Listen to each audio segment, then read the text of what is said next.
자, 오늘은 성경 속 기근의 역사 8번째 시리즈 엘리사의 시대의 기근과 성도의 환난 준비라는 주제로 함께 말씀을 나누겠습니다. 엘리야가 갈멜산에서 바알과 아세라 선지자 850명과의 전투에서 이긴 후에 분노했던 이세벨의 추적을 피해서 유다로 넘어 호렙산까지 간 후 하나님은 지치고 낙담했던 엘리야에게 새로운 소명의 말씀을 하시는데요. 그것은 데메섹에 가서 하사엘에게 기름 부어 아람의 왕이 되게 하라는 것과 예후에게 기름 부어 이스라엘의 왕이 되게 하라는 것, 그리고 엘리사에게 기름 부어 자기 대신 선지자가 되게 하라는 것이었습니다. 이어진 열왕기상 19장 19절에서 21절은 하나님이 엘리야에게 새로운 사명을 명령하신 후에 엘리야가 즉시 아벨모올라라는 곳에 와서 엘리사를 만나는 장면이 그려지는데요. 구약 성경에서 하나님의 선지자나 사역자를 하나님이 부르실 때 하나님의 목소리나 영광으로 현현하는 경우가 많지만 엘리사를 부르는 장면은 그런 신비로운 장면이 나오지 않습니다. 마치 베드로가 물고기를 잡다가 예수님의 부르심에 응하고 예수님을 따른 것처럼 엘리사는 농사를 짓다가 선지자로 부름을 받습니다. 이 엘리사 선지자는 여호람, 예후, 여호아스, 요아스의 통치 기간 북이스라엘에서 활동을 했던 그런 선지자인데요. 엘리사는 엘리야와 함께 구약을 대표하는 선지자 중에 한 명으로 이름은 하나님은 구원이다라는 뜻을 가지고 있고 이적을 많이 행한 선지자로 유명합니다.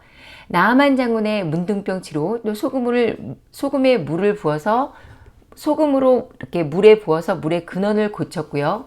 마른 개천에 물이 가득 차게 한 일, 또 가부의 빈 그릇에 기름이 차게 했던 일, 수넴 여인의 죽은 아들을 되살렸던 일, 독이 든 국을 깨끗하게 했던 일, 또 보리떡 20개와 채소 한 자루로 100명을 먹었던 일, 강에 빠진 도끼를 떠오르게 했던 일, 아람의 군대에 눈이 멀게 했던 일, 죽은 엘리사의 뼈에 시체가 됐자 회생했던 일 등 엘리사가 보인 많은 이적들이 열왕기서에 기록되어 있는데요. 이 외에도 예언과 영안이 열려 천군 천사를 볼 수 있었던 선지자가 바로 엘리사 선지자였습니다. 오늘은 이렇게 많은 엘리사의 사역에 초점을 맞추기보다는 엘리사 시대에 있었던 기근에 대해서 살펴보고 이 기근을 통해 우리가 지금 이 마지막 때에 또 깨닫고 믿음으로 행동해야 될 것이 무엇인지를 함께 나누도록 하겠습니다. 자, 오늘 함께 볼 엘리사 시대의 기근은 아합의 아들인 여호람, 그러니까 요람으로 불리기도 하는데요. 여호람 왕의 북이스라엘 통치 시기입니다. 이스라엘의 분열왕국 역사에서 북이스라엘의 수많은 왕을 평가하는 표현이 있죠. 그것은 바로 여로보암의 길로 행하며 또 여로보암의 죄에서 떠나지 아니하였다라는 표현인데요. 여로보암에 이어 왕이 된 나답과 바하사, 엘라를 죽이고 왕이 된 시므리, 오므리, 또 아하야시에게는 여로보암의 길로 행했다라고 성경은 이야기하고 있고요. 여호람은 여로보암의 길을 행하고 또 여로보암의 죄에서 떠나지 아니하였다라고 말씀하십니다. 또 예후와 여호아스, 또 여로보암 2세, 스가랴, 문하엠, 부가히야, 베가는 여로보암의 죄에서 떠나지 아니하였다라고 열왕기서 기자는 기록하고 있습니다. 이렇게 북이스라엘의 왕들은 한 분이신 하나님과 하나님의 성전 그리고 하나의 백성이라는 신명기적인 가르침을 위반하고 여로보암의 길로 행해서 모두 악한 왕들로 평가를 받고 있는데요. 아합 왕에 대한 평가는 여로보암의 죄를 따라 행하는 것을 오히려 가볍게 여겼다는 것입니다. 여로보암의 죄에 바알과 아세라를 섬기는 죄악이 더해졌기 때문에 더욱더 악한 왕으로 평가되고 기록되어 있는데요. 인간의 눈으로 판단하는 세계사적인 관점에서 볼 때는 아합 왕이 다스리던 북이스라엘은 당시 최고의 전성기로 정치적 안정과 경제적 성장 그리고 군사적 강성함을 모두 갖추고 있었던 때가 바로 아합 왕의 때였습니다. 이 당시 오므리에 의해서 착수되고 아합에 의해서 완공됐던 사마리아도 당시에는 견줄 것이 없는 탁월한 시설을 갖춘 도시였고요. 상하 장식물이 많이 사용되어서 국가적 부유함을 반영하고 있었습니다. 또 시돈의 엣바알의 딸 이세벨과 정략 결혼한 아합은 두로를 통해서 다양한 교육을 할 수 있게 되면서 물질적인 번영도 누렸죠. 군사적으로도 아합은 끊임없이 이스라엘을 괴롭히던 북쪽의 아람에 대해 우위를 차지했었습니다. 성경에서는 언급하고 있지 않지만요. 1861년 터키 크루크 지역에서 발견됐던 아수르 왕 살마네스의 3세의 형상과 서령 문자가 새겨진 비문을 보면 아합은 아수르와 싸우기 위해서 뭉친 지중해 연안의 12개국 연합군에 가장 많은 2,000대의 병거와 두 번째로 많은 10,000명의 부병을 파견했었습니다. 이 연합군은 카르카르에서 아수르와 싸워 큰 전과를 올렸고 아수르의 영토 확장 정책을 수년간 저지할 수 있었죠. 또 모압을 정복해서 봉신국가로 삼았는데요. 이스라엘 사람들을 아르논 강 이북의 영토에 이주시켰습니다. 열왕기하 3장 4절에서 9절을 함께 읽어보도록 하겠습니다. 모압 왕 메사는 양을 지르라.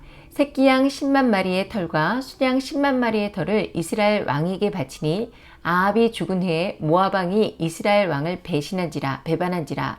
그때에 여호람 왕이 사마리아에 나가 온 이스라엘을 둘러보고 또 가서 유다의 왕 여호사밧에게 사신을 보내 이르되 모압 왕이 나를 배반하였으니 당신은 나와 함께 가서 모압을 치겠느냐 하니 그가 이르되 내가 올라가리이다. 나는 당신과 같고 내 백성은 당신의 백성과 같고 내 말들도 당신의 말들과 같으니이다 하는지라. 여호람이 이르되 우리가 어느 길로 올라가리이까 하니 그가 대답하되 에돔 광야 길로 있다 하니라. 이스라엘 왕과 유다 왕과 에돔 왕이 가더니 길을 둘러간 지 7일에 군사와 따라가는 가축을 먹을 물이 없는지라. 모압 왕 메사가 아합이 죽기 전까지 이스라엘에 조공을 바쳤다는 것을 이 열왕기하 본문을 통해서 알 수가 있고요. 또 아합이 죽은 후에는 조공을 바치지 않으므로 아합의 아들 여호람이 왕이 되어서 유다와 에돔의 왕과 함께 전쟁을 일으키는 장면이 바로 열왕기하 3장 4절에서 9절의 말씀입니다. 이 성경의 기록은 모압 지역의 중심 도시인 디본에서 발견된 메사 비문에서도 확인할 수가 있습니다. 이 석비의 내용은 오므리 왕 때부터 아합까지 계속해서 모압을 지배했던 북이스라엘을 물리치고 승리했다는 내용인데요. 모압 왕이 승리했다는 이 비문에 기록된 전쟁을 성경학자들은 지금 우리가 조금 전에 읽은 열왕기하 3장을 하고 들고 있습니다. 북이스라엘의 여람과 남유다의 여호사밧, 에돔의 연합군과 모압 메사왕의 전쟁이죠. 물론 세부적인 내용까지 일치하지는 않지만요. 이 모압 석비는 구약의 증거를 증거하는 자료라고 볼 수 있는데요. 이렇게 세계사적인 관점에서는 번영했지만 영적으로는 너무나 헐벗었던 아합의 시대에 엘리야라는 대선지자를 보내서 3년 반의 기근과 이적으로 하나님이 경고하시고 또 징계하셨습니다. 이렇게 백성들을 돌이키고자 하였지만 아합의 아들 여호람의 시대까지 백성들의 범죄는 계속해서 이어졌고요. 또 이 오므리 왕조의 범죄도 계속해서 이어졌습니다. 그리고 이 여호람 시대에 하나님의 선지자는 엘리야의 제자 엘리사가 있었던 것이죠. 여호람 왕에 대한 성경적인 평가는 비록 그가 자신의 아버지 아합이 만든 바알의 주상은 없앴지만 여로보암의 죄를 따라 행하고 여로보암의 길을 떠나지 않았다라는 것입니다. 이런 여호람과 엘리사 선지자의 관계는 어땠을까요? 여호람과 모압 왕 메사의 전쟁에서 두 사람의 관계를 살짝 엿볼 수가 있는데요. 여호람의 통치 초기 조공을 바치지 않는 모압을 치기 위해서 여호람이 남유다와 에돔과 함께 전쟁을 떠난 길 7일 만에 군사와 가축에게 먹을 물이 없어지자 위기에 처한 상황에서 남유다의 왕이었던 여호사밧은 하나님의 선지자 엘리사를 찾습니다. 그런데 이 엘리야가 여호람에게 하는 말이 참 재미있어요. 10절에서 13절입니다. 이스라엘 왕이 이르되 슬프다 여호와께서 이 세 왕을 불러 모아 모압의 손에 넘기려 하시는도다 하니 여호사밧이 이르되 우리가 여호와께 물을 만한 여호와의 선지자가 여기 없느냐 하는지라. 이스라엘 왕이 신하들 중에 한 사람이 대답하여 이르되 전에 엘리야의 손에 물을 붓던 사밧의 아들 엘리사가 여기 있나이다 하니 여호사밧이 이르되 여호와의 말씀이 그에게 있도다 하는지라. 이에 이스라엘 왕과 여호사밧과 에돔 왕이 그에게로 내려가니라. 엘리사가 이스라엘 왕에게 이르되 내가 당신과 무슨 상관이 있나이까? 당신의 부친의 선지자들과 당신의 모친의 선지자들에게 가소서 하니 이스라엘 왕이 그에게 이르되 그렇지 아니하나이다. 여호와께서 이 세 왕을 불러 모아 모압의 손에 넘기려 하시나이다 하니라.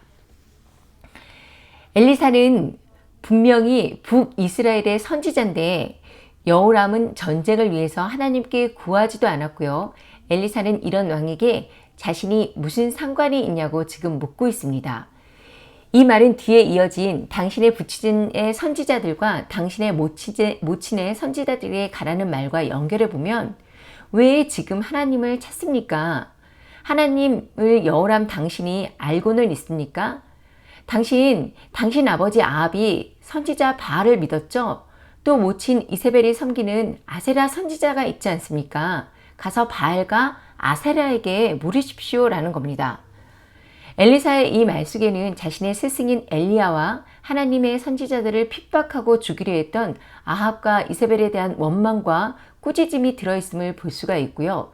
또 하나님의 명령이나 하나님의 도우심을 전혀 구하지도 않고 전쟁에 출발을 했으면서 인간적인 욕심으로 자신이 시작한 이 전쟁에 대한 책임을 10절에서 슬프다 여호와께서 이 세 왕을 불러 모아 모압의 손에 넘기려 하시는도다 라며 하나님께 그 원망을 돌린 여호람에 대한 견책인데요. 엘리사가 이같이 공개적으로 여호람에게 신랄한 질타를 했음에도 불구하고 여호람은 오히려 여호와께서 자신들을 불러내서 모압의 손에 넘기려 한다고 어이없게 주장을 합니다. 13절 그렇지 아니하나이다. 여호와께서 이 세 왕을 불러 모압의 손에 넘기려 하시나이다. 어떻게 보면 동문서답이죠. 하지만 여호람이 엘리사에게 한 이 답변의 의미는요.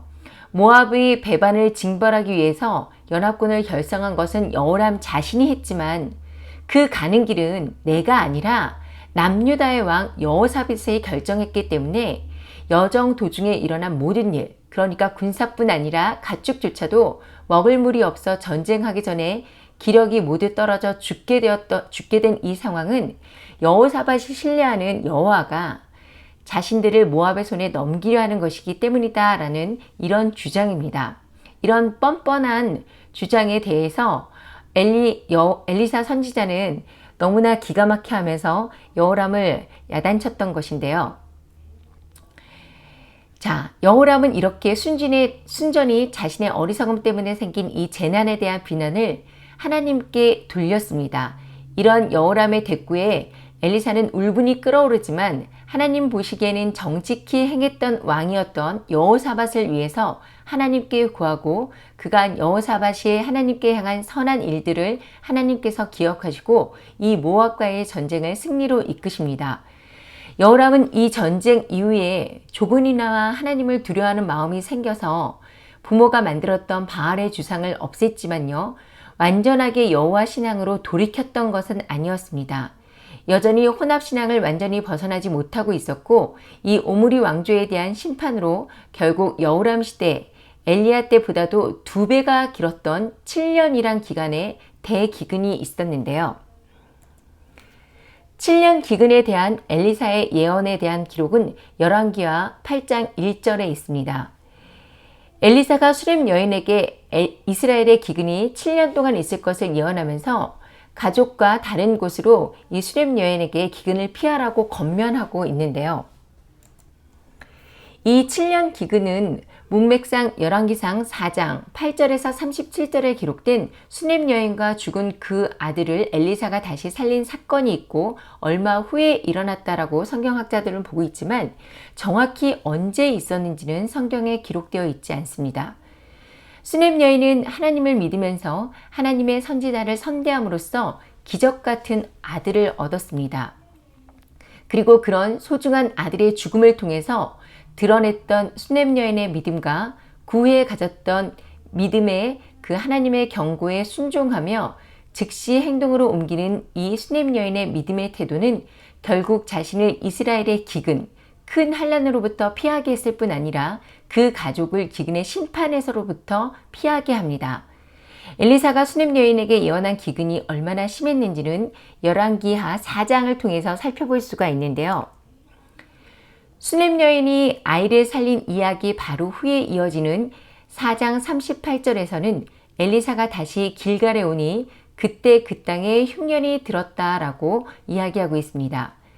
38절에서 41절을 함께 읽도록 하겠습니다. 엘리사가 다시 길갈에 이르니 그 땅에 흉년이 들었는데 선지자의 제자들이 엘리사의 앞에 앉은지라. 엘리사가 자기 사환에게 이르되 큰 솥을 걸고 선지자의 제자들을 위하여 국을 끓이라 하매 한 사람이 채소를 캐러 들에 나가 들포도 덩쿨을 만나 그것에서 들호박을 따서 옷자락에 채워가지고 돌아와 썰어 국 끓이는 솥에 넣되 그들은 무엇인지 알지 못한지라. 이에 퍼다가 무리에게 주어 먹게 하였더니 무리가 국을 먹다가 그들이 외쳐 이르되 하나님의 사람이여 솥에 죽음의 독이 있나이다 하고 능히 먹지 못하는지라. 엘리사가 이르되 그러면 가루를 가져오라 하여 솥에 던지고 이르되 퍼다가 무리에게 주어 먹게 하라 하매 이에 솥 가운데 독이 없어지니라. 흉년이 들어서 먹을 것이 없자 길갈에 모여서 훈련 중이었던 선지 생도들, 엘리사의 제자들도 굶주리기는 마찬가지였습니다. 먹을 것이 마땅하지 않자 한 사람이 스프를 끓이기 위해 채소를 캐러 나왔다가 들에서 들호박을 따서 넣었습니다. 그런데 스프를 먹던 제자들은 독이 들었다며 먹지 못하는데요. 여기서 들호박은 히브리어로 파쿠사 사데아로 여러 종류의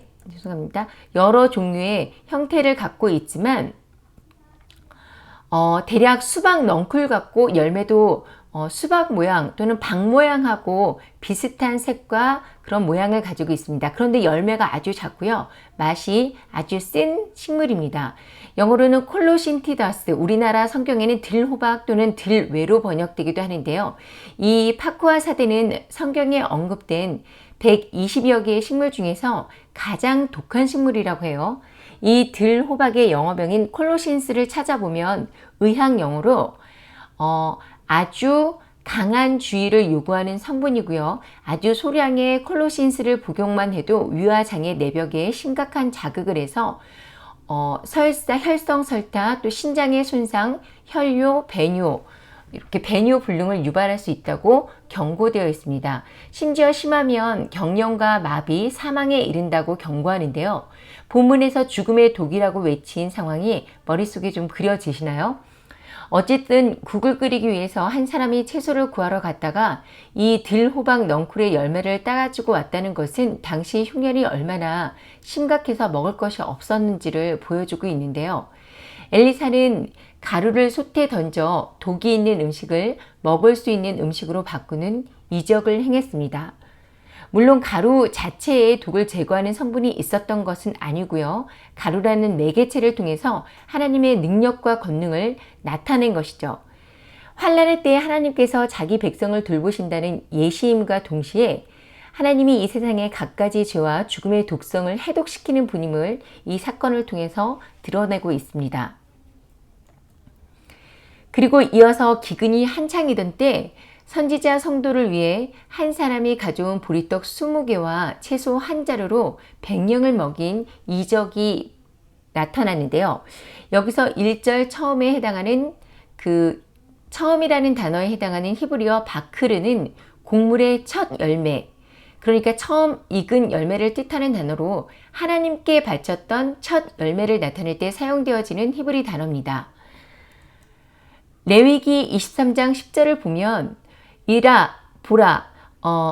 보면 이스라엘 자손에게 말하여 이르라 너희는 내가 너희에게 주는 땅에 들어가서 너희의 곡물을 거둘 때에 너희의 곡물의 첫 이삭 한 단을 제사장에게로 가져갈 것이오 라고 명령했습니다. 또 신명기 18장 4절에서 5절에도 또 내가 처음 거둔 곡식과 포도주와 기름과 내가 처음 깎은 양털을 내가 그에게 줄 것이니 이는 내 하나님 여호와께서 내 모든 지파 중에 그를 택하여 내시고 그와 그의 자손에게 항상 여호와의 이름으로 사서 섬기게 하셨습니다 라고 말씀하십니다.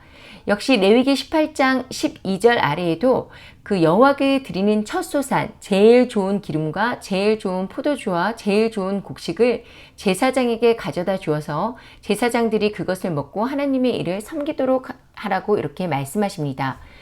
여호와의 말씀대로 바알의 그 바알 살리사 지역의 어느 한 사람이 첫 열매인 햇보리를 구워서 만든 떡 20개와 새로 재배한 채소 한 자루를 엘리사 선지자에게 가져온 것인데요. 당시에는 바알 숭배가 성행했고 바알의 선지자들이 또 이세벨의 아세라 선지자들이 있었던 것을 생각한다면 이 바알 살리사에 사는 이 한 사람, 이름이 나와 있지 않은 이름 없는 이 한 사람의 믿음이 얼마나 큰 건지를 우리가 생각할 수가 있는데요. 당시 믿음의 사람인 하나님의 선지자인 엘리사에게 가져옴으로써 자신이 하나님을 믿는 자임을 드러내고 있고요. 또 이게 아무나 할 수 있는 일이 아닌 것이 여러분 한번 생각해 보세요. 감사헌금을 드리는 것, 또 11조를 드리는 것조차 아까워하는 세상의 사람들이 세상에 온갖 산의 진미를 먹을 수 있는 이 풍족한 세상에 살아가는 사람들도 이런데 지금 이 바알 살리사에 사는 어느 한 사람은 가뭄이 극심해서 먹을 것을 구하기 어려운 기근의 때 자신의 첫 소산을 구분해서 하나님께 드렸다는 것.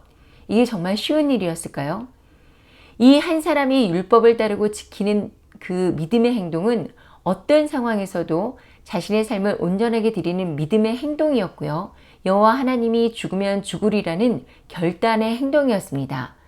그러나 하나님을 바라보고 그 약속의 말씀을 의지하는 사람들에게는 반드시 하나님의 은혜의 기적이 일어납니다.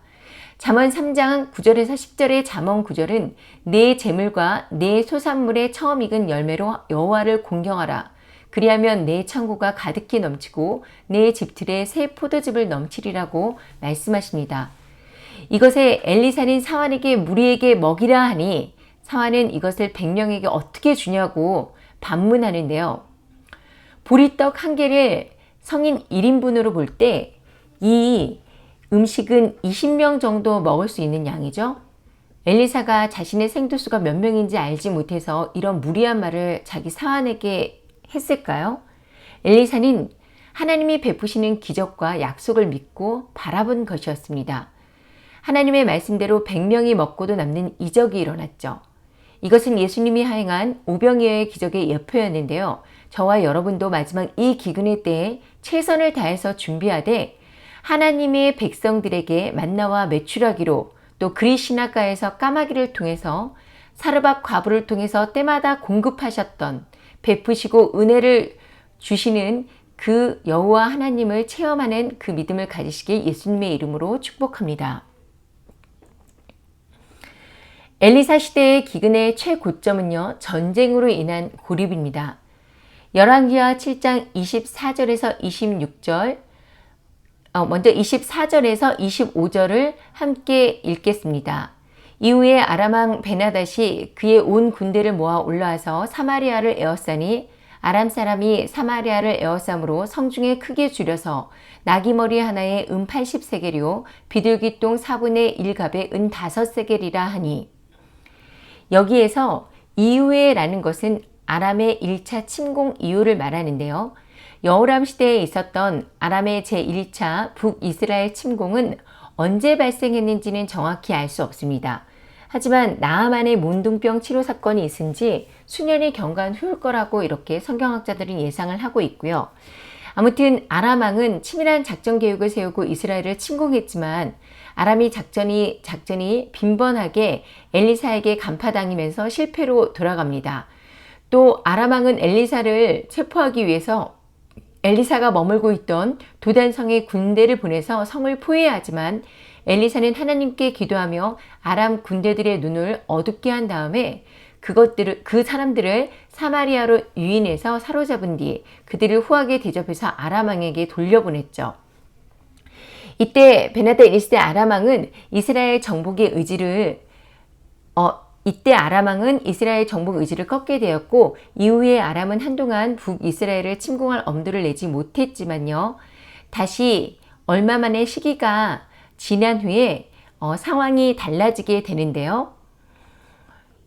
지금 우리가 읽은 이 본문은 이제 여호람과 베나델 2세와의 전쟁으로 사마리아 성이 포위된 상황으로 이 아람에게 북이스라엘이 항복을 압박받는 상태에 있는 상태입니다. 아람왕 베나델 2세는 사마리아의 함락 전술을 분지에 조성되어 있던 사마리아 성을 완전히 고립시킴으로써 성의 물자발림을 막아서 스스로 항복해 하는 장기전 형태의 전술을 가졌는데요. 이 때문에 외부로부터 완전히 고립됐던 사마리아 성은 시간이 지남에 따라 굶주릴 수밖에 없었습니다. 당시 사마리아 성 안의 사람들은 계속된 기근으로 부족한 식량의 부족 상황에서 전쟁으로 인한 피해는 더 클 수밖에 없는 상태였죠. 나귀 머리가 하나에 80세겔이요 비둘기 똥 4분의 1갑에 5세겔이라. 여러분, 1세겔은요 일반 노동자의 1년치 품삯에 해당된다고 해요. 당시의 화폐 가치가 어느 정도였는지는 정확하게 알 수가 없지만 요셉을 그 형들이 미디안 상인에게 팔았을 때 20세겔에 팔았고요. 또 먼 훗날 예수님을 가롯 유다가 팔 때 30세겔에 팔았던 것을 생각한다면 80세겔은 아주 큰 돈이죠. 또 레위기 11장 14절에 의하면 당시 나귀는 부정한 동물로 간주돼서 식용으로 이렇게 사용되는 것이 금지되어 있었고요. 특히 머리는 먹기가 제일 나쁜 부위죠. 이처럼 부정하게 여겨져서 식용으로 사용되지도 않던 나귀의 머리가 80세겔에 거래되었다는 것은 당시에 이 사마리아 성 안의 기근이 얼마나 극심했는지를 아주 생생하게 보여주고 있습니다. 엄청난 인플레이션이죠. 또 비둘기똥 4분의 1갑에 5세겔이라. 비둘기똥을 샀던 5세겔. 그러니까 이 5세겔은 20일 정도 일을 해야 얻을 수 있는 큰 돈인데, 이런 비둘기똥을 여러분 이렇게 큰 돈을 주고 산다는 게 이해가 되나요? 더구나 4분의 1갑은 한 갑이 1.2리터, 그러니까 4분의 1이니까 한 0.3리터의 아주 작은 양인데요. 우리말로 이 비둘기똥이라고 나와 있지만요, 한자어로는 합분태에 해당합니다. 이 합분태는 히브리어 단어로는 사실은 우리가 생각하는 그 비둘기, 날아다니는 비둘기의 똥이 아니고요. 사마리아 갈릴리 지역, 또 유대 광야 등 이 이스라엘 지방에서 야생으로 흔하게 자라는 식물의 일종인데요. 식량이 아주 없었던 가난한 사람들이 캐어 먹었던 그런 힐의 유님이라고 불리는 알뿌리 식물이에요. 이것을 이제 합분태, 비둘기 똥이라고 불려진 이유는 꽃이 핀 모습이 마치 이렇게 멀리에서 보면 바위 위에 배변을 해놓은 그 비둘기의 똥처럼 보였기 때문에 붙여진 이름이라고 하는데요. 이 합분태처럼 아랍 사람들에게 참새의 똥이라고 불리는 칼라라는 식물도 있어요. 어쨌든 나귀 머리 하나에 80세겔이요 비둘기똥 4분의 1갑에 5세겔이라는 이 구절의 말만 봐도 당시 사마리아 성 안의 기근이 정말 엄청났다라는 것을 우리가 알 수 있습니다. 전쟁으로 인한 고립과 기근은 결국 인간이 지켜야 할 최소한의 도리마저 상실하게 합니다. 열왕기하 6장 26절에서 32절을 보면 누구라도 성경을 읽어보았다면 오늘 이 본문의 글이 성경의 전체 내용 중에서 가장 참혹한 부분 중 한 곳이라는 것에 동의하지 않을 수가 없을 텐데요. 아람군이 엘리사를 잡으려다가 도리어 사로잡혔던 일은 하나님의 권능을 나타내 보여서 이스라엘로 하여금 회개케 하기 위함이었습니다.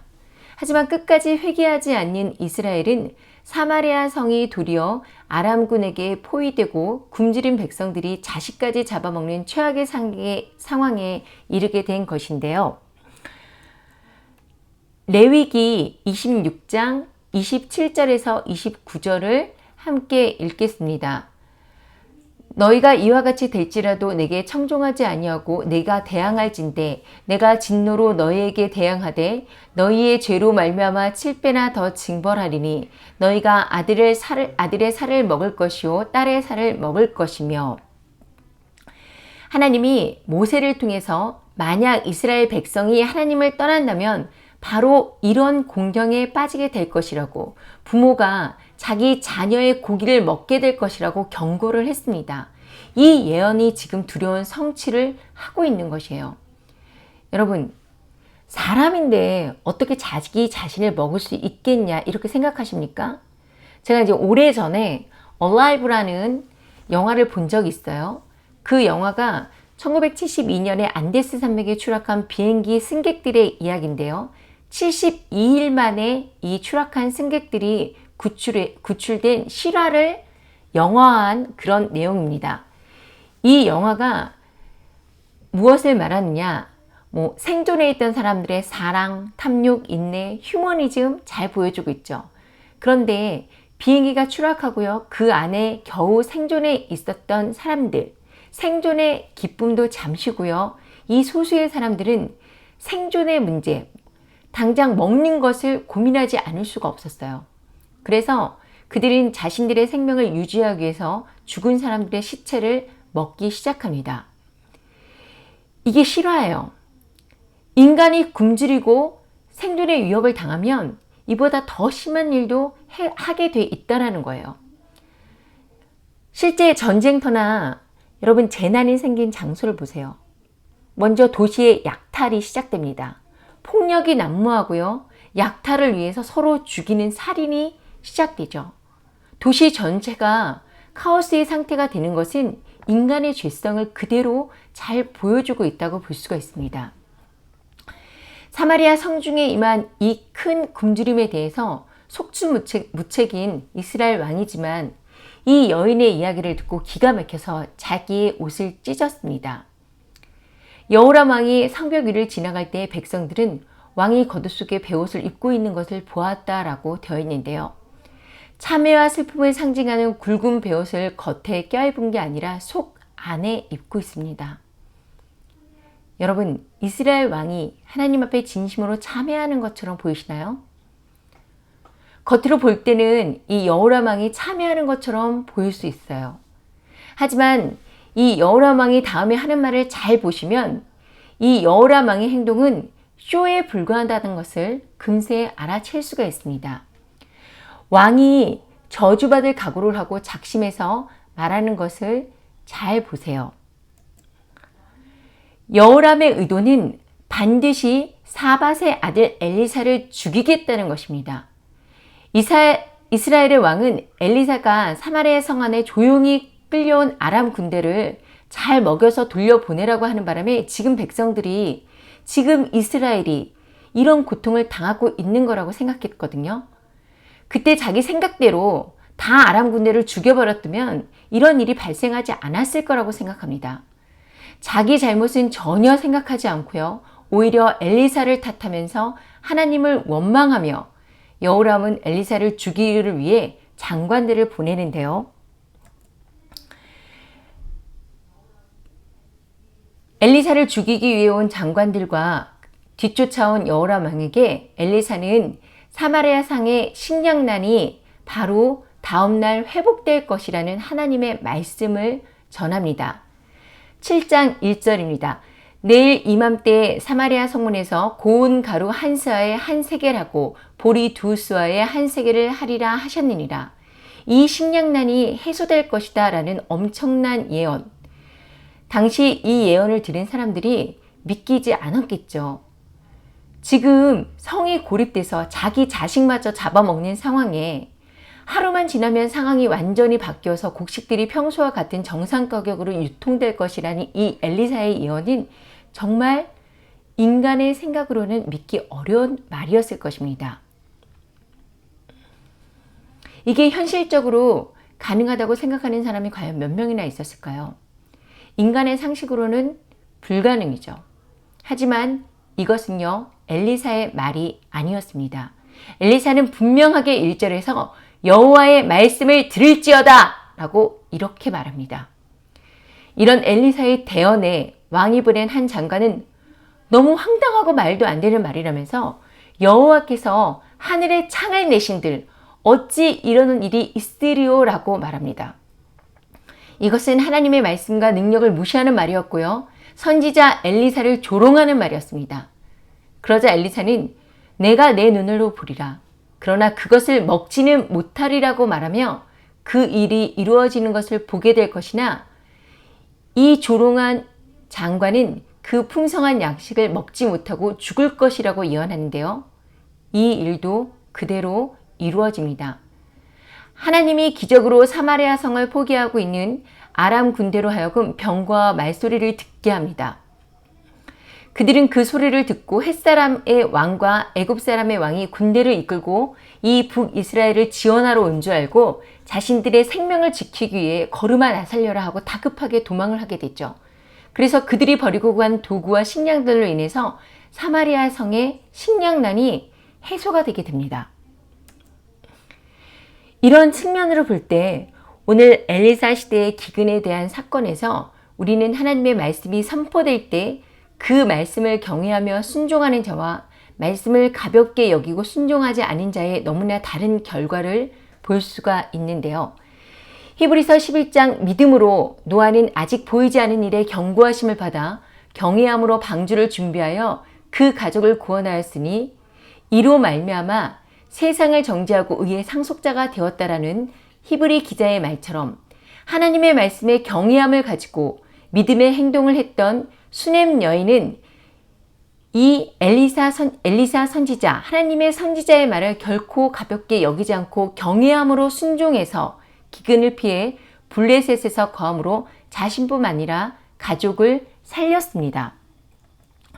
또 이런 순종은 기근이 끝나고 나서 마침 왕이 엘리사의 사환 게하시를 불러 엘리사가 행한 그 큰 일을 불러 말하게 할 때 게하사가 죽은 자를 살린 일을 왕에게 이야기할 때 자신의 집과 땅을 찾기 위해 왕에게 호소하기 위해 등장한 수렘 여인과 게하시가 만나게 하심으로 하나님은 다시 한번 놀라운 기적을 이 수렘 여인에게 보이십니다. 결국 순종함을 믿음으로 증명했던 수렘 여인은 기근을 피해 생명을 구했을 뿐만 아니고요. 자신이 살던 땅의 모든 소유도 되찾을 수 있었는데요. 반면에 이 여호람이 기근에 대해서 하나님을 원망하고 엘리사를 탓하며 죽이고자 할 때 바로 다음날 기근이 없어질 것이라는 엘리사의 말을 듣지 않고 조롱했던 여호람 왕의 장관은 백성들에게 밟혀서 죽게 되죠. 이 열왕기하 7장 15절에서 17절의 사건은 이 예언의 양면성을 그대로 드러내면서 하나님은 은혜를 베풀어 기적으로 문제가 해결되고 양식을 풍성하게 해 주신다고 하지만 그 말씀을 믿는 자는 은혜를 누리게 되고 믿지 않는 자는 은혜를 누리게 되지 못한다는 것을 보여주고 있는데요. 여러분, 믿지 않는 자의 결과, 불신의 대가는 무엇인가요? 바로 사망이죠. 하나님의 말씀을 가볍게 여겨서 엘리사의 말에 하늘의 창을 내신들 어떻게 하겠느냐라고 조롱했던 이 장관은 은혜의 양식을 보리 한 톨마저 맛볼 새 없이 사람들의 발에 밟혀서 죽습니다. 또 끝까지 하나님께 돌이키지 않고 여로보암의 길을 따르고 행했던 자신의 죄를 회개하기보다는 하나님을 원망했던 여호람 왕은 예후의 칼에 비참한 최후를 맞이하게 되죠. 당시 사마리아 성에 있었던 고통스러운 상황의 그 원인과 의미가 무엇일까요? 성경에 왜 이런 슬픈 역사가 기록되어 있고 그 역사가 우리에게 주는 의미가 무엇일까요? 조금 전에 살펴본 것처럼 사마리아 성 안에 경제가 붕괴돼서 먹을 것이 없어 심지어 자기가 낳은 자식을 잡아먹는 사태까지 오게 된 표면적 이유는 아람이 군대를 이끌고 이스라엘을 침공했기 때문에 사마리아가 오래 포위되었기 때문이에요. 하지만 이렇게 나타난 현상만 보는 것이 아니라 보이는 모든 것이 이유가 있고 하나님으로 말미암아 된 것이라는 것을 믿는 성도의 시선으로 본다면 이것은 하나님과 맺은 언약의 말씀대로 저주를 받았기 때문입니다. 이 상황은 이미 이스라엘 백성들과 하나님과의 관계를 규정하는 율법서에 기록되어 있는 내용인데요. 한번 중요한 내용을 찾아보도록 하겠습니다. 신명기 28장 57절 보십시오. 함께 읽겠습니다. 시작. 자기 다리 사이에서 나온 태와 자기가 낳은 어린 자식을 남몰래 먹으리니 이는 내 적군이 내 생명을 에워싸워 맹렬히 쳐서 곤란하게 하므로 아무것도 얻지 못하리라. 이 말씀은 신명기 28장에 있는 복과 저주에 관한 언약의 문맥에서 이해할 때 더욱더 분명하게 알 수가 있습니다. 먼저 신명기 28장 1절에서 15절에는 복을 받는 자에 대해 말씀하시는데요. 1절과 2절에 내가 내 하나님 여호와의 말씀을 삼가 듣고 내가 오늘 내게 명령하는 그의 모든 명령을 지켜 행하면 내 하나님 여호와께서 너를 세계의 모든 민족 위에 뛰어나게 하실 것이라. 내가 내 하나님 여호와의 말씀을 청종하면 이 모든 복이 내게 임하며 내게 이르리니 이것은 언약의 말씀을 믿고 순종할 때 따르는 것이라는 것입니다. 이와 반대로 하나님의 백성들이 하나님의 말씀을 버리면 어떻게 되는지 똑같은 구조와 똑같은 톤으로 신명기 28장 15절에서 19절에 말씀을 하고 있습니다. 만약 언약의 백성인 이스라엘 백성들과 여호람 왕이 이 율법의 말씀을 제대로 알고 있었다면 아람 군대의 침공으로 자신들이 낳은 자기 자식을 먹는 상황을 보았을 때 왜 일이 발생하게 됐는지를 깨달을 수 있었을 것입니다. 그러나 그들은요, 하나님의 말씀을 빈말로, 공허한 말로, 아무런 쓸데없는 말로 생각하고 경외하지 않았기 때문에 죄를 지었고 돌이키지 않았고 오히려 하나님의 심판을 탓하며 원망을 하게 됩니다. 민수기 14장 2절에서 3절을 함께 읽겠습니다. 이스라엘 자손들이 다 모세와 아론을 원망하며 온 회중이 그들에게 이르되 우리가 애굽 땅에서 죽었거나 이 광야에서 죽었으면 좋았을 것을 어찌하여 여호와가 우리를 그 땅으로 인도하여 칼에 쓰러지게 하려 하는가. 우리 처자가 사로잡히리니 애굽으로 돌아가는 것이 낫지 아니하랴. 이 구절은요, 정탐꾼들이 가나안을 탐지하고 돌아와서 한 보고를 듣고 이스라엘 백성들이 원망을 하는 내용입니다. 이런 백성들의 원망에 하나님께서 뭐라고 하십니까? 민수기 14장 27절에서 30절 나를 원망하는 이 악한 회중에게 내가 어느 때까지 참으랴. 이스라엘 자손이 나를 향하여 원망하는 바 그 원망하는 말을 내가 들었노라. 그들에게 이르기를 여호와의 말씀에 내 삶을 두고 맹세하노라. 너희 말이 내 귀에 들린 대로 내가 너희에게 행하리니 너희 시체가 이 광야에 엎어질 것이라. 너희 중에서 20세 이상으로서 계수된 자 곧 나를 원망하는 자 전부가 여분네 아들 갈렙과 눈의 아들 여호수아 외에는 내가 맹세하여 너희에게 살게 하리라 한 땅에서 결단코 들어가지 못하리라. 이스라엘 백성이 광야에서 원망한 그대로 그들에게 이루어졌습니다. 자기들에 대해 뭐라고 했습니까? 가나안의 강한 적들의 칼에 맞아 죽는 것보다 이 광야에서 죽는 게 더 낫다고 했습니다. 그래서 하나님은 그대로 되게 해주시겠다고 하십니다. 그리고 그들은 오버하며 걱정해서 자기 자식들이 사로잡혀 갈 것이라고 원망했죠. 그러나 하나님은 그와 반대로 그들은 내가 이끌고 너희가 거절한 그 땅으로 들어가겠다라고 하십니다. 여러분, 이것은 무서운 경고의 말씀이십니다. 계시록은 마지막 때를 살아가는 우리에게 믿지 않는 자들과 짐승의 표를 받고 또 짐승의 우상에게 경배한 자들의 결론이 무엇인지에 대해서 분명하게 말씀을 하시는데요.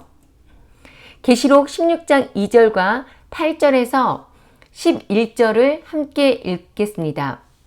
첫째 천사가 가서 그 대접을 땅에 쏟음에 짐승의 표를 받은 사람들과 그 의상에게 경배하는 자들에게 악하고 독한 종기가 나더라. 넷째 천사가 그 대접을 해에 쏟음에 해가 권세를 받아 불로 사람들을 태우니 사람들이 크게 태움에 태워진지라.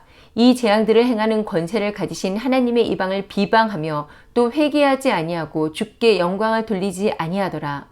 또 다섯째 천사가 그 대접을 짐승의 왕자에 쏟으니 그 나라가 곧 어두워지며 사람들이 아파서 자기 혀를 깨물고 아픈 것과 종기로 말미암아 하늘의 하나님을 비방하고 그들의 행위를 회개하지 아니하더라.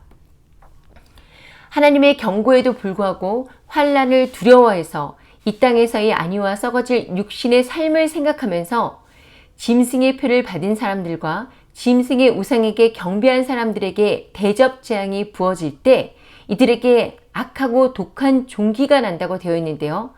이들은 이런 악하고 독한 종기가 나는 심판을 받았음에도 불구하고 회개를 하기는커녕 자신이 아픈 것과 독한 종기로 인해서 하나님을 비방한다라고 성경은 말씀하십니다.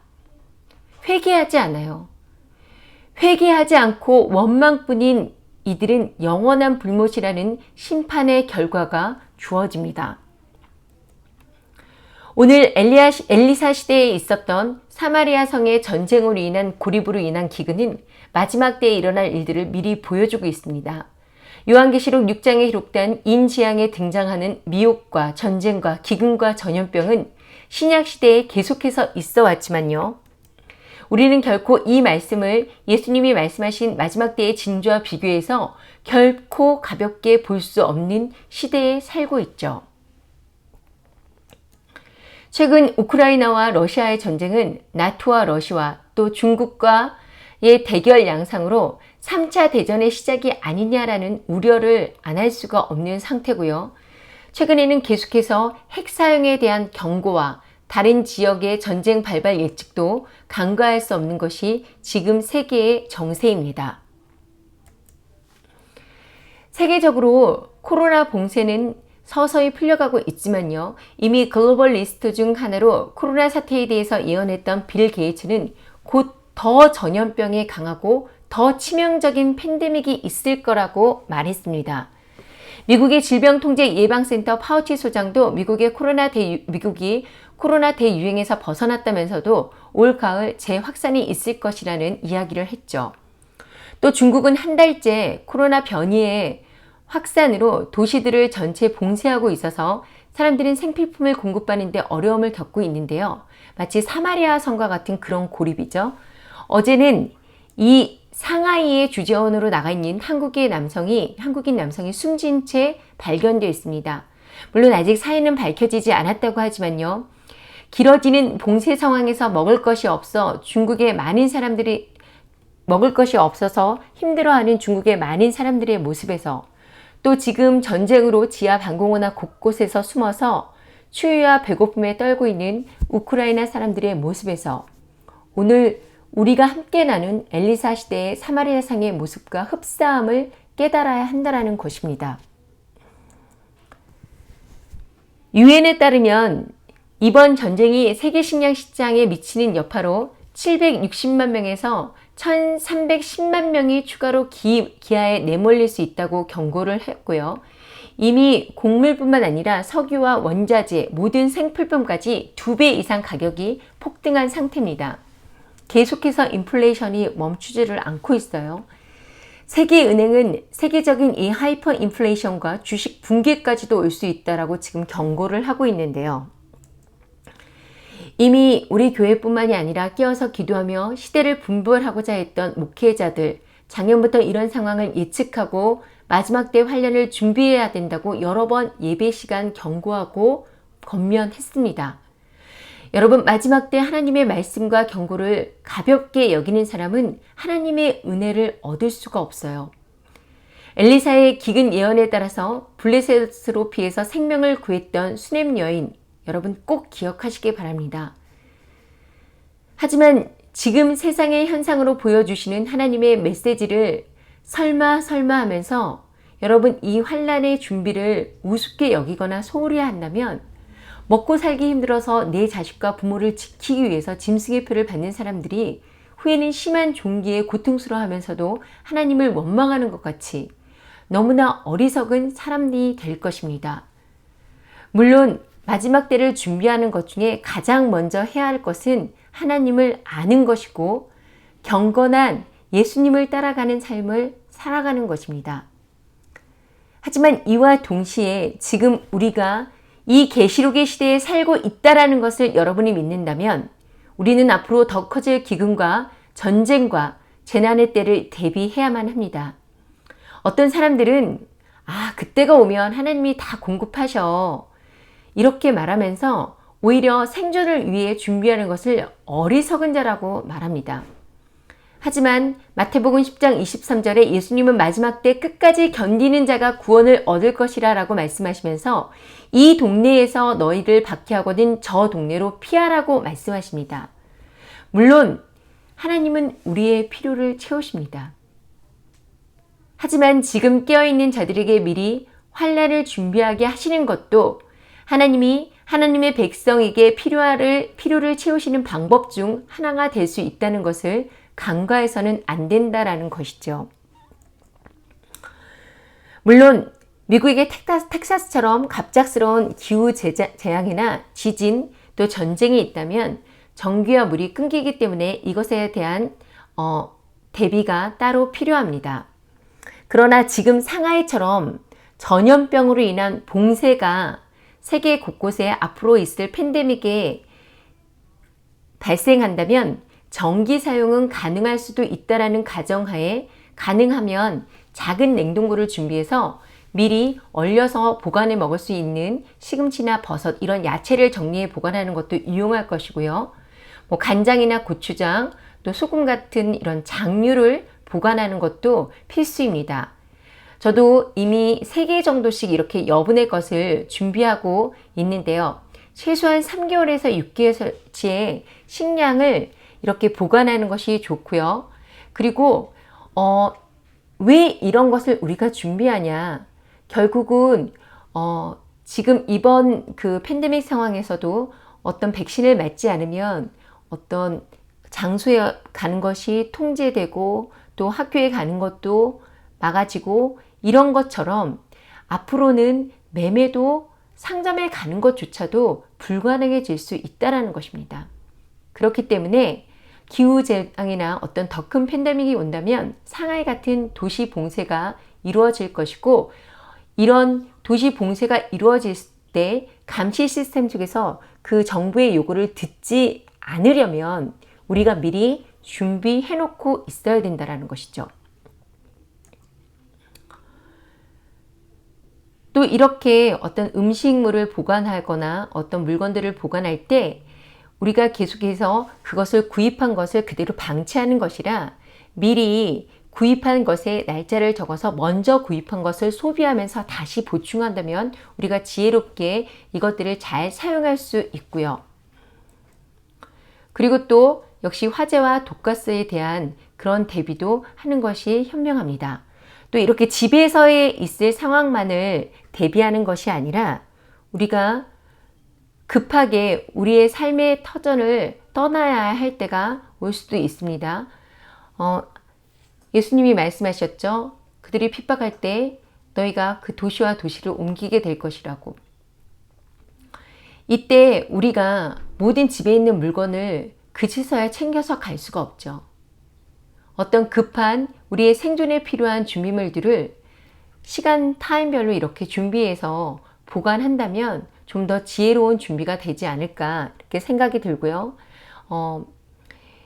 여러 준비물들이 있는데 제가 무엇이 더 필요할까를 이렇게 생각해 보다가 그 어떤 응급처치품 중에서 아이스 쿨팩이라는 것이 있더라고요. 그런데 우리가 보통 아이스 쿨팩은 냉동실에 얼려서 사용하는데 요즘은 그냥 이렇게 손으로 주무르거나 이렇게 딱 열면 그 냉동실에 보관하지 않은 상태에서도 바로 아이스가 되는 그런 쿨팩이 있어요. 물론 일회용 사용이지만 만약에 발목을 삔다든지 이런 상황에서는 열이 난다든지 이런 상태에서는 아이스팩이 필요하기 때문에 이런 것도 한두 개 보관하는 것이 굉장히 중요할 것이고요. 그리고 또 말씀드렸죠. 그 사마리아 성에서 기근이 닥쳤을 때 사람들의 인간성이 상실되잖아요. 이런 재난 상황에서는 사람들의 인간성을 믿을 수가 없습니다. 사람들의 인간성이 모두 사라지고 자신들이 살기 위해서 타인의 생명을 우습게 여겨요. 그렇기 때문에 이 도시가 무척이나 그 카오스의 상태, 전혀 이 법이 존재하지 않는 그런 상태가 되기 때문에 자신의 목숨을 스스로 지켜야 되는 상황이 옵니다. 외국에서는 개인을 보호하기 위한 어떤 총기를 소지하는 경우도 있을 수가 있고요. 하지만 한국에서는 총기 소지가 불가능하기 때문에 자신의 몸을 보호할 수 있는 어떤 전기 충전기라든지 호신병, 어떤 전기 레이저건 같은 것들을 이렇게 휴대하고 있는 것도 좋을 것이라는 생각이 듭니다. 여러분, 성경은 마지막 때에 짐승의 표를 받지 아니하는 자들은 사거나 팔지 못하게 될 것이라고 분명하게 말씀했습니다.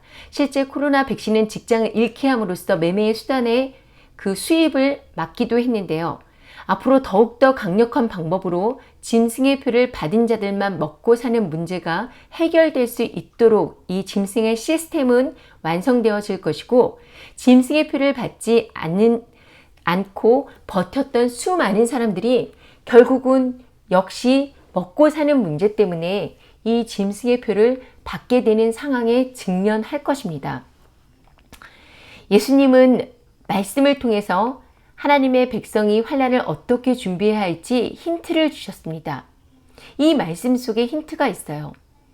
다가오는 바벨론의 시스템 앞에서 나 자신과 내 가족이 짐승의 시스템에 들어가지 않기 위해서 어떻게 준비해야 할지, 지금 중국과 우크라이나 사태를 통해서 또 우리가 무엇을 준비해야 할지를 하나님이 지금 다 계시해 주시고 계시다는 것입니다.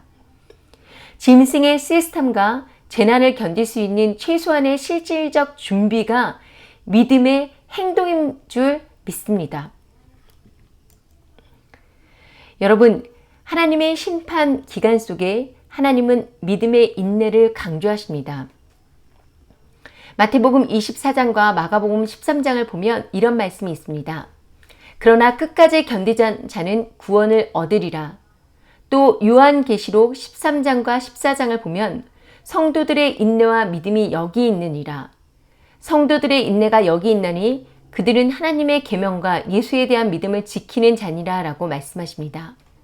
여기서 말씀하시는 믿음의 인내란 지금처럼 우리가 사는 평범한 일상 속에서 믿음을 지켜내고 인내하는 그런 차원이 아니에요.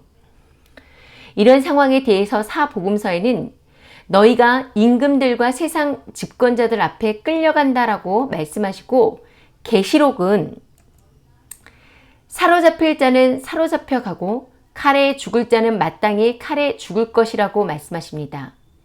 즉 마지막 환난기 나의 생명이 담보가 된다라는 것인데요. 우리의 믿음의 선조들이 그랬듯이 참기 힘든 고문과 죽음의 상황에서 우리는 이 마지막 때에도 그런 상황을 만나게 될 것이고, 이때 믿음의 인내가 필요하다라는 것입니다. 그래서 성경은 성도들의 인내와 믿음이 여기 있다 말씀하시고 끝까지 견디는 자들이 구원을 얻는다라고 말씀하시는 것인데요. 지금부터 마지막 이 환난을 이겨내기 위해 하나님의 음성만 귀 기울이는 고립과 땅에서 육신의 안위보다 하늘의 본향을 더 사모하고 진정으로 하나님을 따르는 믿음으로, 또 듣는 말씀을 실천하는 믿음으로 환난을 실질적으로 준비함으로써 끝까지 견디는 저와 여러분이 되시길 예수님의 이름으로 축복합니다.